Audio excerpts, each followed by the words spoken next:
Shalom Aleichem bersama manusia.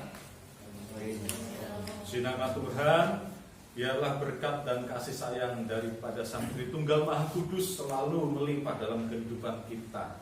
Saudaraku yang terkasih, hari ini menurut kalender gereja kita adalah peringatan Bunda Maria dibawa atau dipersembahkan ke Bait Allah. Nah, Bunda Maria pada waktu itu kurang lebih berusia 3 tahun. Dan kita tahu tradisi suci menyatakan bahwa orang tua Bunda Maria, Yoakim dan Hana, itu telah berlanjut usia dan telah lama menantikan lahirnya seorang anak dalam kehidupan mereka. Sampai akhirnya doa mereka didengarkan dan Santa Hana melahirkan Bunda Maria, Sang Theotokos, yang nanti akan menjadi ibu dari Sang Juru Selamat. Nah, pada usia 3 tahun Bunda Maria dibawa ke Bait Suci dan dia tinggal di sana sampai tiba saatnya dia dipertunangkan oleh Yusuf. Nah, Bapak Ibu Saudaraku yang terkasih, pada pagi hari ini bacaan kita terkait dengan peringatan atau perayaan Bunda Maria dipersembahkan ke Bait Suci berbicara mengenai 2 saudara perempuan yang namanya Maria dan Marta. Nah, mereka berdua adalah saudara perempuan dari Lazarus yang telah mati selama 4 hari dan dibangkitkan oleh Tuhan. Nah, Maria dan Marta ini berasal dari kampung Betania. Nah, saudaraku yang terkasih, renungan pada pagi hari ini kita beri judul bersama yaitu Ora et Labora. Ya, dalam bahasa Latin yang dalam bahasa Indonesia artinya berdoa dan bekerja. Saudaraku yang terkasih, kisah Maria dan Marta adalah kisah yang menunjukkan betapa pentingnya balancing, keseimbangan antara berdoa dan juga bekerja atau pelayanan. Nah, keseimbangan inilah juga saudaraku yang diterapkan di dalam monastri-monastri atau biara-biara. Di dalam biara atau monastri, para rahib itu kerjaannya tidak cuma melulu berdoa, saudara, tetapi juga bekerja, entah di ladang, beternak, dan lain sebagainya. Nah, inilah keseimbangan yang ditunjukkan dan diterapkan di dalam monastri, berdoa dan bekerja. Nanti siapa tahu ada di antara kita di sini yang tinggal di monastri, nah nanti akan menerapkan hal ini. Berdoa, kemudian ada waktunya bekerja, berpuasa, berdoa, bekerja, seperti itu. Lalu saudaraku, Tuhan Yesus di dalam kisah ini kita membaca bahwa Maria dan Marta sesungguhnya melakukan sama-sama hal yang baik. Jadi bukan lebih baik Maria atau lebih baik Marta, tetapi keduanya sama-sama baik. Yang satu melayani tamu, melayani umat Allah, yang satu melayani Kristus dengan duduk mendengarkan firman Allah di dekat kaki Yesus. Saudaraku, Tuhan Yesus berkata di dalam Injil Matius bahwa orang tidak dapat mengabdi kepada 2 tuan. Yang satu pasti akan dihormati dan yang lain pasti akan dibenci kalau orang mengabdi kepada 2 tuan. Nah, di dalam ayat ini saudara, ini sangat terlihat, yaitu dalam diri Marta. Saudaraku, Marta kehilangan wujud pengabdiannya atau pelayanannya, yang sebenarnya itu sudah menjadi bagiannya, tetapi dia terkacaukan pikirannya sampai-sampai dia mendekati Yesus di ayat yang ke-40 dan meminta kepada Tuhan supaya Maria ini juga diganggu fokusnya biar membantu Marta dalam melayani. Nah, saudaraku yang terkasih, Maria fokus berdoa atau melayani Yesus, duduk dekat kaki Tuhan. Dan fokus Maria ini hendak diganggu oleh Marta, yang mana Marta sudah terganggu duluan. Ketika dia melayani, dia sudah terganggu dengan apa yang dia lihat. Kok Maria duduk diam di dekat kaki Tuhan. Nah, dia mulai terganggu dan dia mulai mau menyeret saudaranya Maria masuk di dalam gangguan itu juga.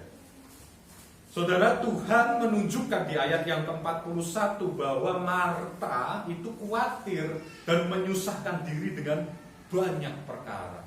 Ada beberapa hal yang perlu kita pelajari pada pagi hari ini. Yang pertama, saudara, kita harus mengakui bahwa diri kita ini adalah lemah dan penuh dengan kecemasan.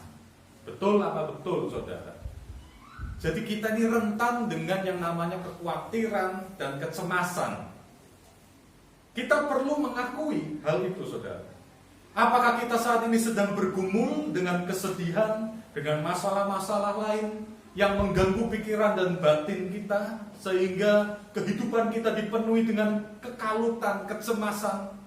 Nah, pikiran yang kacau ini, saudara, akan berpengaruh kepada apa? Semangat hidup dalam pengiraan kita kepada Kristus. Nah, ketika kita mengalami galau, kita akan kehilangan semangat, males makan, ya mungkin kehilangan nafsu makan, males bepergian, males mengerjakan tugas dan lain sebagainya. Ini sangat berpengaruh. Dan saudara, adalah lebih mudah jikalau mengatasi semua masalah itu dengan kepala dingin, yaitu membersihkan kekacauan pikiran kita dari segala kecemasan. Caranya bagaimana? Matius 11 ayat 28, Tuhan berkata, "Marilah kepadaku semua yang letih lesu dan berbeban berat, aku akan memberi kelegaan kepadamu." Ada seorang bakul jamu, saudara, mbok-mbok, jamu gendong. Dia memikul beban, yaitu keranjang berisi berbagai jenis jamu. Nah, beban itu berat, ya, sampai-sampai mungkin kita melihat mbok-mbok ini badannya agak bungkuk karena memikul bakul jamu. Mbok-mbok ini, saudara, mau naik angkot karena harus pergi ke suatu daerah yang jauh. Di dalam angkot, mbok-mbok ini masih memikul keranjang jamunya. Lalu ada saya dan saudara di dalam angkot itu. Apa yang akan kita katakan kepadanya? Bu, mboknya ditaruh bakul jamunya, kan sambil duduk. Nah, begitulah keadaan kita, saudara. Seringkali kita datang kepada Tuhan dengan membawa beban kehidupan, apapun itu. Tuhan, tolonglah aku, Tuhan kasihani aku, ampuni dosaku, bla bla bla bla bla. Tetapi setelah kita datang kepada Tuhan, kita masih terus memikul kecemasan, memikul ketakutan, memikul segala problema dan pergumulan itu. Kita tidak meletakkan beban hidup kita di kaki Tuhan. Padahal kita sudah datang kepada Tuhan, padahal kita sudah naik angkot. Loh, di dalam angkot sudah duduk enak kok masih mikul. Nah, itu kan sesuatu yang aneh.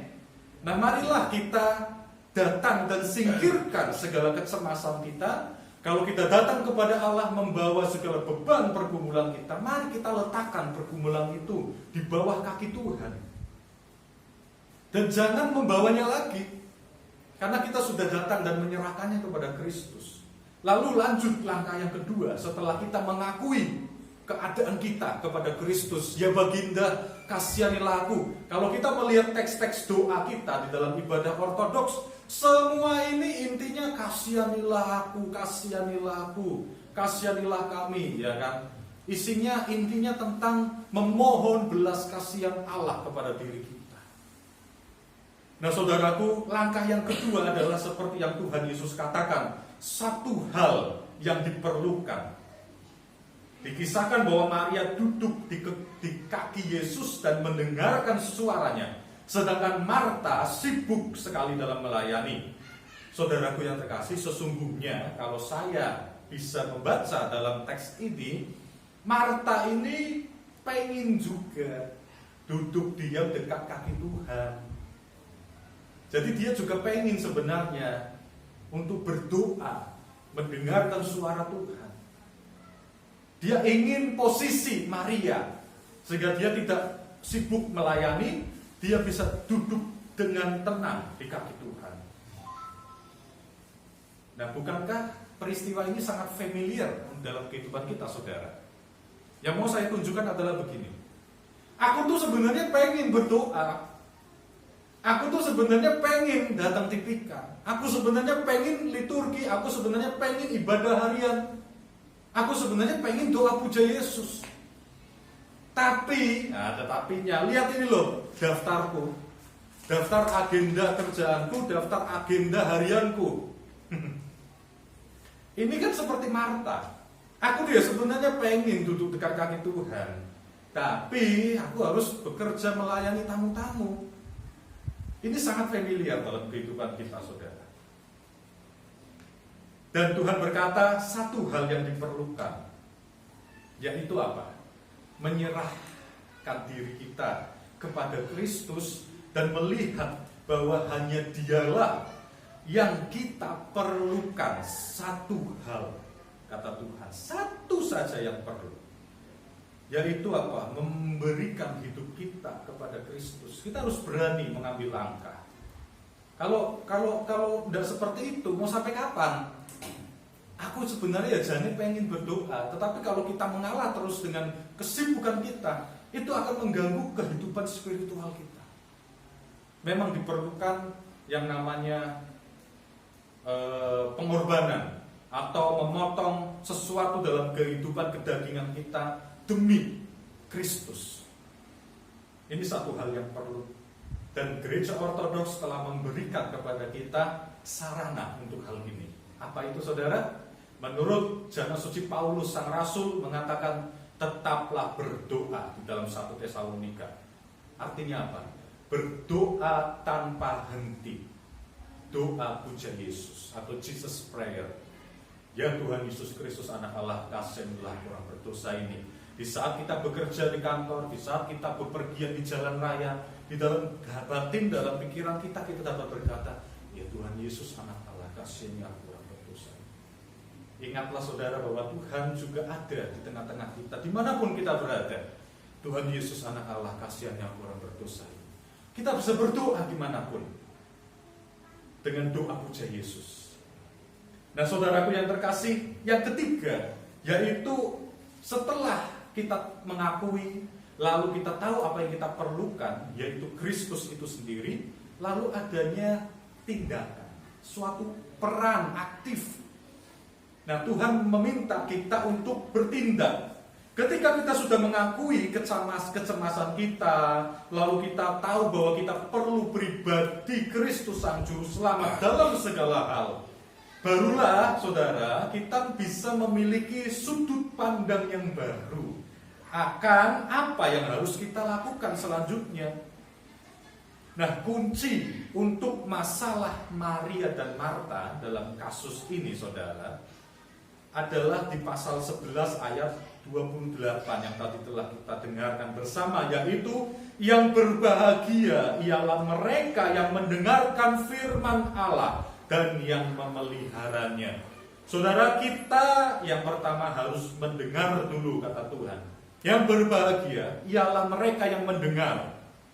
Pertama-tama kita harus mendengar suara Tuhan, mendengarkan firman Allah melalui pembacaan kitab suci, melalui tulisan-tulisan dan wejangan-wejangan dari para bapak gereja. Kita mendengar firman Allah, kita mendengar perkataan-perkataan suci. Nah, untuk mendengar suara Tuhan itu butuh usaha dari kita, saudara. Nah, kalau telinga kita ditutupi, kita tidak akan dapat mendengar dengan jelas. Artinya ada usaha dari kita untuk mendengar suara Tuhan. Nah, di dalam hidup kita ini, saudara, kita harus mampu untuk melihat yang namanya peluang, opportunity. Kalau dalam dunia perdagangan, trade, harus bisa melihat peluang, harus bisa menunggu momen. Jadi kadang kita harus melambatkan diri, kita harus menahan diri, harus sabar dulu. Di dalam kehidupan kita juga demikian. Kita harus tahan diri dulu, sabar dulu, sampai apa? Kita menyerahkan segala kekhawatiran dan kecemasan kita di dalam Kristus.